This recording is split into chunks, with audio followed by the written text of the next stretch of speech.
കൈകളിലും കാലുകളിലും തരിപ്പ്, ശരീരത്തിൻ്റെ പല ഭാഗങ്ങളിലും വേദന, പേശി വലിവ്, എപ്പോഴും ഒരു ഉന്മേഷക്കുറവ്, ഉറക്കക്കുറവ്, ക്ഷീണം എന്നിവയൊക്കെ നിങ്ങൾക്ക് ഇടയ്ക്കിടയ്ക്ക് അനുഭവപ്പെടാറുണ്ടോ? എങ്കിൽ ഒരു പക്ഷേ അത് നിങ്ങളുടെ ശരീരത്തിൽ കാൽഷ്യം അഭാവം ഉണ്ടെന്നതിൻ്റെ ലക്ഷണങ്ങളാവാം, അല്ലെങ്കിൽ കാൽഷ്യം ഡെഫിഷ്യൻസിയുടെ ലക്ഷണങ്ങളാവാം. എന്തൊക്കെയാണ് കാൽഷ്യം കുറഞ്ഞാൽ നമ്മുടെ ശരീരം കാണിച്ചിരുന്ന ലക്ഷണങ്ങൾ? നമുക്ക് ഇതിൻ്റെ സപ്ലിമെൻറ്റ്സ് എടുക്കാതെ ഡയറ്റിലൂടെ തന്നെ, ഭക്ഷണത്തിലൂടെ തന്നെ ഇത് എങ്ങനെ നമുക്ക് നോർമലാക്കിയിട്ട് മാറ്റാം എന്നിങ്ങനെയുള്ള കാര്യങ്ങളൊക്കെയാണ് ഇന്ന് ഈ വീഡിയോയിൽ ഡിസ്കസ് ചെയ്യുന്നത്. ഞാൻ doctor Sreekala, senior consultant, doctor Basil Soumya hospital, Pandikkad.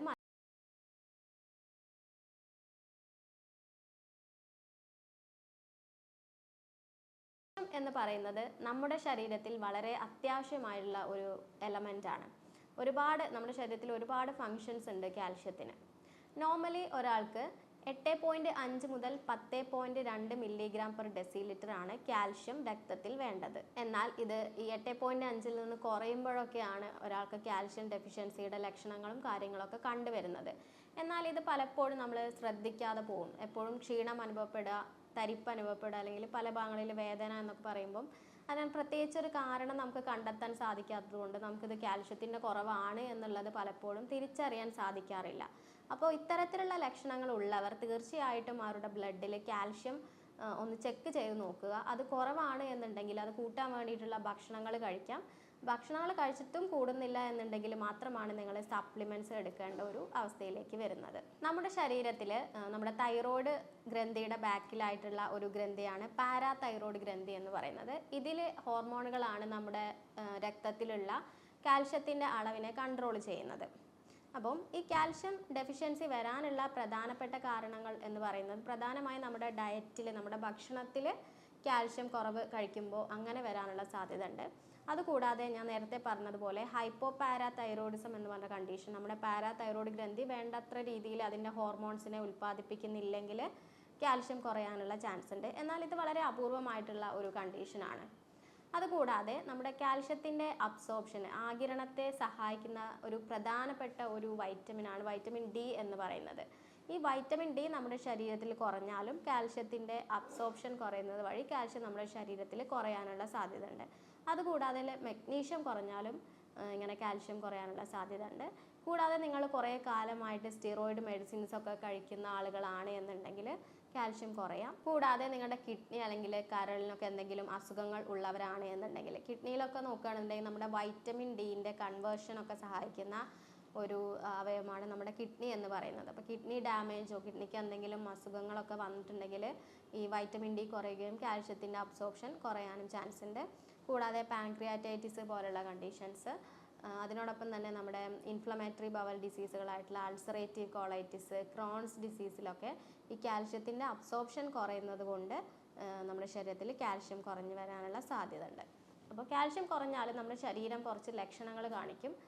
അത് എന്തൊക്കെയാണെന്ന് നമുക്ക് നോക്കാം. പ്രധാനമായും നിങ്ങൾക്ക് കൈകളിലും കാലുകളിലൊക്കെ ഒരു തരിപ്പ് അനുഭവപ്പെടുക, ശരീരത്തിൻ്റെ പല ഭാഗങ്ങളിലും ഒരു വേദന അനുഭവപ്പെടുക, എപ്പോഴും ഒരു ഉറക്കക്കുറവ് അല്ലെങ്കിൽ ഓർമ്മക്കുറവ്, ക്ഷീണം, ഒരു ഉന്മേഷമില്ലാത്ത ഒരു അവസ്ഥ നിങ്ങൾക്ക് അനുഭവപ്പെടാം. കൂടാതെ നിങ്ങൾക്ക് എപ്പോഴും ഒരു ഡിപ്രഷൻ പോലുള്ള ഒരു സ്റ്റേജിലേക്കൊക്കെ പോകാനുള്ള ഒരു ചാൻസ് ഉണ്ട്. കൂടാതെ നിങ്ങളുടെ സ്കിന്ന് ഭയങ്കര ഡ്രൈ ആവുക, മുടി കൊഴിച്ചിൽ വരിക, അങ്ങനെയുള്ള ലക്ഷണങ്ങൾ ഉണ്ടാവുക. നമുക്കറിയാം കാൽഷ്യം എന്ന് പറയുന്നത് നമ്മുടെ എല്ലുകളുടെയും പല്ലുകളുടെയും ആരോഗ്യത്തിന് വളരെ ഇമ്പോർട്ടൻ്റ് ആയിട്ടുള്ള ഒരു കാര്യമാണ്. നമ്മുടെ സ്ത്രീകളിലൊക്കെ ആണെന്നുണ്ടെങ്കിൽ, പ്രത്യേകിച്ച് മെനോപോസ് അല്ലെങ്കിൽ ആർത്തവ വിരാമമൊക്കെ കഴിഞ്ഞാൽ അവർക്ക് ഈസ്ട്രജൻ എന്ന് പറഞ്ഞൊരു ഹോർമോൺ കുറയും. ഈസ്ട്രജൻ കുറയുന്നതിൻ്റെ ഭാഗമായിട്ട് അവിടെ കാൽഷ്യം കുറയും. അങ്ങനെ അവർക്ക് പെട്ടെന്ന്, ഇപ്പോൾ ഒരു ചെറിയൊരു വീഴ്ചയിൽ തന്നെ പെട്ടെന്ന് അവർക്ക് ഫ്രാക്ചർ, എല്ലുകൾ പൊട്ടിപ്പോവുക, ഫ്രാക്ചർ ഉണ്ടാവുക, അങ്ങനെയുള്ള കണ്ടീഷൻസ് വരാൻ ചാൻസ് ഉണ്ട്. പെട്ടെന്നൊരു വീഴ്ചയിൽ തന്നെ, ചെറിയൊരു വീഴ്ചയിൽ തന്നെ എല്ലുകൾ പൊട്ടിപ്പോവുക അല്ലെങ്കിൽ ഫ്രാക്ചറൊക്കെ വരാനുള്ള ഒരു സാധ്യത ഉണ്ട്. അപ്പോൾ അത്തരക്കാർ, പ്രത്യേകിച്ച് സ്ത്രീകൾ അല്ലെങ്കിൽ കുറച്ച് പ്രായമായിട്ടുള്ള ആളുകളാണ് എന്നുണ്ടെങ്കിൽ തീർച്ചയായിട്ടും കാൽഷ്യം കുറഞ്ഞാൽ നിങ്ങൾ വളരെയധികം ശ്രദ്ധിക്കണം എന്നുള്ളതാണ്. ഇനി കുട്ടികളിലാണ് കാൽഷ്യം കുറയണം എന്നുണ്ടെങ്കിൽ ആ ഒരു കണ്ടീഷൻ, കാൽഷ്യം അതുപോലെ തന്നെ വൈറ്റമിൻ ഡിയും കുറയുന്നൊരു കണ്ടീഷനാണ് നമ്മുടെ റിക്കറ്റ്സ് എന്ന് പറയുന്നത്. അപ്പോൾ റിക്കറ്റ്സ് ഉണ്ടാകുമ്പം കാലുകൾക്ക് ബലക്കുറവ്, അതുപോലെ തന്നെ കാലുകൾ വളഞ്ഞു പോവുക, അങ്ങനെയുള്ള ലക്ഷണങ്ങളൊക്കെ കാണിക്കാറുണ്ട്. അപ്പോൾ കുട്ടികളിലും കാൽഷ്യം കുറയുക എന്നുള്ളത് വളരെ നമ്മൾ ശ്രദ്ധിക്കേണ്ട ഒരു കാര്യം തന്നെയാണ്. അതുപോലെ കാൽഷ്യം കുറഞ്ഞാൽ ചില ആളുകളിൽ നഖം പെട്ടെന്ന് പൊട്ടിപ്പോകുന്ന ഒരവസ്ഥ, നമ്മുടെ കണ്ണിന് ചുറ്റും അല്ലെങ്കിൽ വായ്ക്ക് ചുറ്റും വിറയൽ അനുഭവപ്പെടുക, അല്ലെങ്കിൽ ഒരു ട്വിച്ചിങ് സെൻസേഷൻ ഉണ്ടാവുക, അതുപോലെ തന്നെ നമ്മുടെ ശരീരത്തിൻ്റെ മറ്റു പല ഭാഗങ്ങളിലും ഒരു ഇക്കിളിപ്പെടുത്തുന്ന പോലെ ഒരു സെൻസേഷൻ അല്ലെങ്കിൽ ഒരു ടിംഗ്ലിംഗ് സെൻസേഷൻ ഉണ്ടാവുക എന്നിവയൊക്കെയാണ് ഈ കാൽഷ്യം ഡെഫിഷ്യൻസിൻ്റെ പ്രധാനപ്പെട്ട ലക്ഷണങ്ങൾ എന്ന് പറയുന്നത്. അപ്പോൾ ഈ ലക്ഷണങ്ങൾ നിങ്ങൾ ഉണ്ടെങ്കിൽ തീർച്ചയായിട്ടും നിങ്ങൾ കാൽഷ്യം ചെക്ക് ചെയ്ത് നോക്കുക എന്നുള്ളത് വളരെ ഇമ്പോർട്ടൻ്റ് ആയിട്ടുള്ള ഒരു കാര്യമാണ്. പ്രത്യേകിച്ചും സ്ത്രീകൾ മെനോപോസ്, ആർത്തവ വിരാമം ഒക്കെ കഴിഞ്ഞ സ്ത്രീകളാണെന്നുണ്ടെങ്കിൽ തീർച്ചയായിട്ടും അവർക്ക് കാൽഷ്യം കുറവ്, ബോൺ ഡെൻസിറ്റി കുറയുക, എല്ലുകൾ പൊട്ടിപ്പോകാനുള്ള ചാൻസ് ഒക്കെ വളരെ കൂടുതലാണ്. അപ്പോൾ ഇനി നമുക്ക് ഈ കാൽഷ്യത്തിൻ്റെ സപ്ലിമെൻറ്റ്സ് എടുക്കാതെ നമുക്ക് ഡയറ്റ് എന്തൊക്കെ ശ്രദ്ധിച്ചാൽ നമ്മുടെ കാൽഷ്യം നോർമൽ ലെവലിലേക്ക് എത്തിക്കാൻ പറ്റും എന്നുള്ളത് നോക്കാം.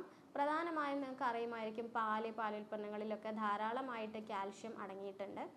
അപ്പം പാലുൽപ്പന്നങ്ങൾ എന്ന് പറയുമ്പോൾ നമ്മുടെ യോഗർട്ട്, ചീസ് എന്നിവയൊക്കെയാണ്. കുട്ടികളിലൊക്കെ ആണെന്നുണ്ടെങ്കിൽ പാലിൽ നിന്നൊക്കെ തന്നെയാണ് അവർക്ക് മെയിനായിട്ടുള്ള കാൽഷ്യത്തിൻ്റെ സോഴ്സ് എന്ന് പറയുന്നത്.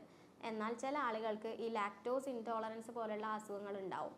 അതായത് അവർക്ക് പാല് അലർജി ഉള്ള ആൾക്ക്, പാല് വയറിന് പിടിക്കാത്ത ആളുകളുണ്ടാവും. അപ്പം അത്തരക്കാർക്ക് മറ്റ് സോഴ്സുകളൊക്കെ എന്തായാലും യൂട്ടിലൈസ് ചെയ്യുക എന്നുള്ളതാണ്. ചീരയിലൊക്കെ ധാരാളം കാൽഷ്യം അടങ്ങിയിട്ടുണ്ട്.